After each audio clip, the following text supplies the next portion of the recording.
देखिए ये आपका एक्सरसाइज 7.2 का क्वेश्चन है। क्वेश्चन क्या कह रहा है, the peak voltage of N AC supplies 300 volt. तो ये हमें पीक वोल्टेज दे रखा है,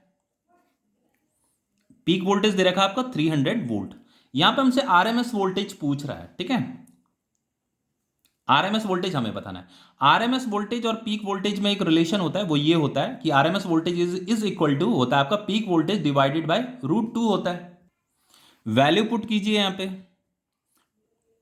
पीक वोल्टेज है आपका 300 वोल्ट, ये √2 है। तो जब आप इसको डिवाइड करोगे तो डिवाइड करने पे आपको जो आंसर मिलेगा वो मिलेगा 212.1 वोल्ट। ये आपका आरएमएस वोल्टेज है। अब देखो आगे यहाँ पे हमसे क्या पूछ रहा है, the RMS value of current in an AC circuit is 10 ampere. देखो यहाँ पे हमें आरएमएस करंट दे रखा है, ये हमें गिवन है 10 एम्पियर।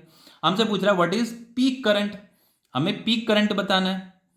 तो इसके लिए जो फॉर्मूला होगा, सबसे पहली बात R M S current is equal to क्या होता है आपका पीक करंट डिवाइडेड बाय √2 होता है। जैसे यहाँ पे R M S voltage is equal to peak voltage divided by √2 था, बस ऐसा ही फॉर्मूला होता है यहाँ पे भी। तो हमें मुझे ये पीक करंट निकालना है, तो ये हो जाएगा आपका R M S current into √2। Just value put कीजिए यहाँ पे, आर एम एस करंट है आपका 10 एम्पियर इंटू √2, तो ये आपका 10 √2 हो जाएगा। तो इसे जब आप मल्टीप्लाई करोगे तो ये होगा आपका 14.1 एम्पियर। तो ये आपका पीक करंट है।